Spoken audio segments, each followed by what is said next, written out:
Miss Gardner's caution to Elizabeth was punctually and kindly given on the first favorable opportunity of speaking to her alone, after honestly telling her what she thought. She thus went on: "You are too sensible a girl, Lizzie, to fall in love merely because you are warned against it, and, therefore, I am not afraid of speaking openly. Seriously, I would have you be on your guard. Do not involve yourself, or endeavor to involve him, in an affection which the want of fortune would make so very imprudent. I have nothing to say against him, he is a most interesting young man, and if he had the fortune he ought to have, I should think you could not do better. But as it is, you must not let your fancy run away with you. You have sense, and we all expect you to use it. Your father would depend on your resolution and good conduct, I am sure. You must not disappoint your father. My dear aunt, this is being serious indeed." "Yes, and I hope to engage you to be serious likewise." "Well, then, you need not be under any alarm. I will take care of myself, and of Mr. Wickham too. He shall not be in love with me, if I can prevent it." "Elizabeth, you are not serious now." "I beg your pardon. I will try again. At present I am not in love with Mr. Wickham, no, I certainly am not. But he is, beyond all comparison, the most agreeable man I ever saw, and if he becomes really attached to me I believe it will be better that he should not. I see the imprudence of it. Oh, that abominable Mr. Darcy! My father's opinion of me does me the greatest honor, and I should be miserable to forfeit it. My father, however, is partial to Mr. Wickham. In short, my dear aunt, I should be very sorry to be the means of making any of you unhappy, but since we see, every day, that where there is affection young people are seldom withheld, by immediate want of fortune, from entering into engagements with each other, how can I promise to be wiser than so many of my fellow creatures, if I am tempted, or how am I even to know that it would be wiser to resist? All that I can promise you, therefore, is not to be in a hurry. I will not be in a hurry to believe myself his first object. When I am in company with him I will not be wishing. In short, I will do my best. Perhaps it will be as well if you discourage his coming here so very often. At least you should not remind your mother of inviting him." "As I did the other day," said Elizabeth, with a conscious smile. "Very true. It will be wise in me to refrain from that. But do not imagine that he is always here so often. It is on your account that he has been so frequently invited this week. You know my mother's ideas as to the necessity of constant company for her friends. But really, and upon my honor, I will try to do what I think to be wisest, and now I hope you are satisfied." Her aunt assured her that she was, and Elizabeth, having thanked her for the kindness of her hints, they parted, a wonderful instance of advice being given on such a point without being resented. Mr. Collins returned into Hertfordshire soon after it had been quitted by the Gardners and Jane, but, as he took up his abode with the Lucases, his arrival was no great inconvenience to Mrs. Bennet.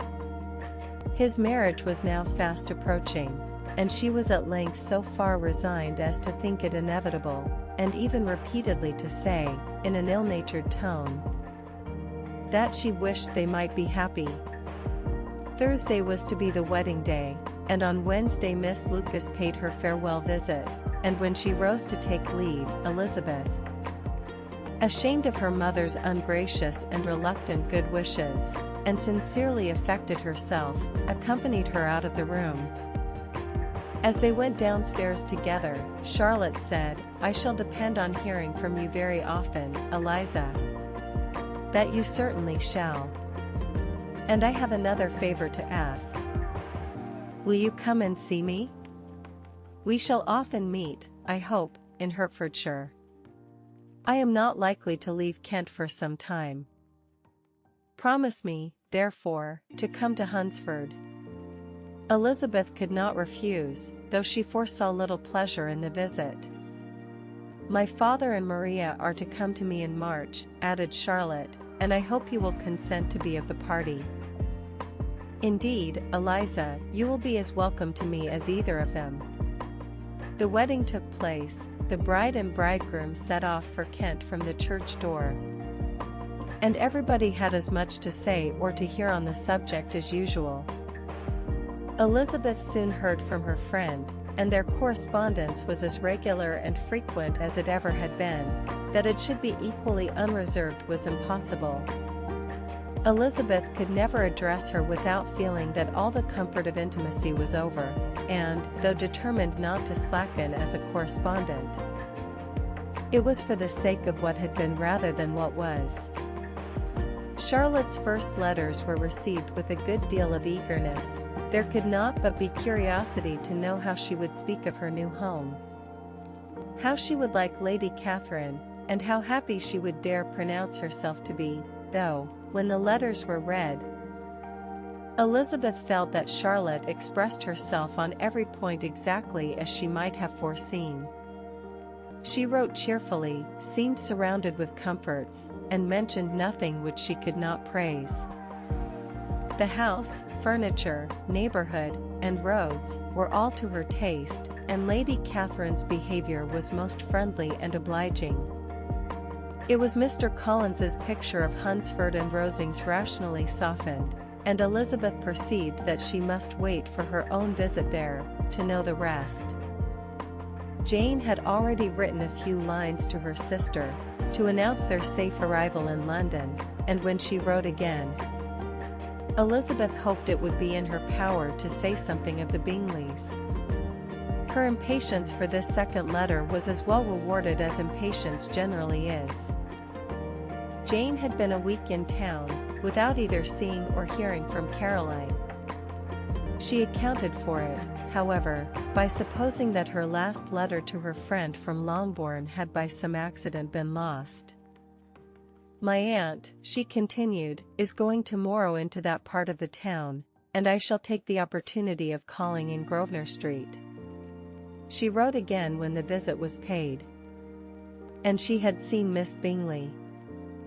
"I did not think Caroline in spirits," were her words, "but she was very glad to see me, and reproached me for giving her no notice of my coming to London. I was right, therefore, my last letter had never reached her. I inquired after their brother, of course. He was well, but so much engaged with Mr. Darcy that they scarcely ever saw him. I found that Miss Darcy was expected to dinner. I wish I could see her. My visit was not long, as Caroline and Mrs. Hurst were going out. I dare say I shall soon see them here." Elizabeth shook her head over this letter. It convinced her that accident only could discover to Mr. Bingley her sister's being in town. For weeks passed away, and Jane saw nothing of him. She endeavored to persuade herself that she did not regret it, but she could no longer be blind to Miss Bingley's inattention. After waiting at home every morning for a fortnight, and inventing every evening a fresh excuse for her, the visitor did at last appear, but the shortness of her stay, and, yet more, the alteration of her manner, would allow Jane to deceive herself no longer. The letter which she wrote on this occasion to her sister will prove what she felt. "My dearest Lizzie will, I am sure, be incapable of triumphing in her better judgment at my expense, when I confess myself to have been entirely deceived in Miss Bingley's regard for me. But, my dear sister, though the event has proved you right, do not think me obstinate if I still assert that, considering what her behavior was, my confidence was as natural as your suspicion. I do not at all comprehend her reason for wishing to be intimate with me, but, if the same circumstances were to happen again, I am sure I should be deceived again. Caroline did not return my visit till yesterday, and not a note, not a line, did I receive in the meantime. When she did come, it was very evident that she had no pleasure in it. She made a slight, formal apology for not calling before, said not a word of wishing to see me again, and was, in every respect, so altered a creature, that when she went away I was perfectly resolved to continue the acquaintance no longer. I pity, though I cannot help blaming, her. She was very wrong in singling me out as she did. I can safely say that every advance to intimacy began on her side. But I pity her, because she must feel that she has been acting wrong, and because I am very sure that anxiety for her brother is the cause of it. I need not explain myself farther, and though we know this anxiety to be quite needless, yet if she feels it, it will easily account for her behavior to me. And so deservedly dear as he is to his sister, whatever anxiety she may feel on his behalf is natural and amiable. I cannot but wonder, however, at her having any such fears now, because if he had at all cared about me, we must have met long, long ago. He knows of my being in town, I am certain, from something she said herself, and yet it would seem, by her manner of talking, as if she wanted to persuade herself that he is really partial to Miss Darcy. I cannot understand it. If I were not afraid of judging harshly, I should be almost tempted to say that there is a strong appearance of duplicity in all this. I will endeavor to banish every painful thought, and think only of what will make me happy, your affection, and the invariable kindness of my dear uncle and aunt. Let me hear from you very soon. Miss Bingley said something of his never returning to Netherfield again, of giving up the house, but not with any certainty. We had better not mention it. I am extremely glad that you have such pleasant accounts from our friends at Hunsford. Pray go to see them, with Sir William and Maria. I am sure you will be very comfortable there. Yours, etc. This letter gave Elizabeth some pain, but her spirits returned, as she considered that Jane would no longer be duped, by the sister at least.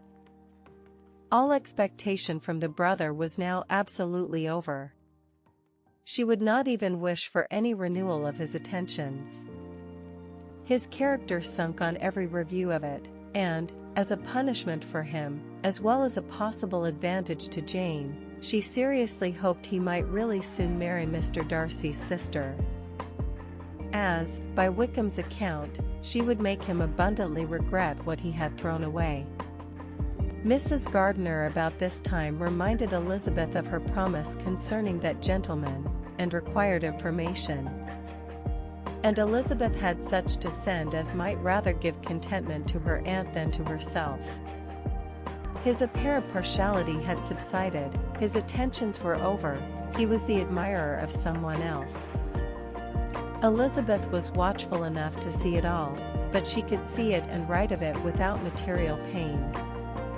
Her heart had been but slightly touched, and her vanity was satisfied with believing that she would have been his only choice, had fortune permitted it. The sudden acquisition of £10,000 was the most remarkable charm of the young lady to whom he was now rendering himself agreeable, but Elizabeth, less clear-sighted perhaps in this case than in Charlotte's, did not quarrel with him for his wish of independence. Nothing, on the contrary, could be more natural, and, while able to suppose that it cost him a few struggles to relinquish her, she was ready to allow it a wise and desirable measure for both, and could very sincerely wish him happy. All this was acknowledged to Mrs. Gardiner, and, after relating the circumstances, she thus went on: I am now convinced, my dear aunt, that I have never been much in love. For had I really experienced that pure and elevating passion, I should at present detest his very name, and wish him all manner of evil. But my feelings are not only cordial towards him, they are even impartial towards Miss King. I cannot find out that I hate her at all, or that I am in the least unwilling to think her a very good sort of girl. There can be no love in all this. My watchfulness has been effectual, and though I should certainly be a more interesting object to all my acquaintance, were I distractedly in love with him, I cannot say that I regret my comparative insignificance. Importance may sometimes be purchased too dearly. Kitty and Lydia take his defection much more to heart than I do.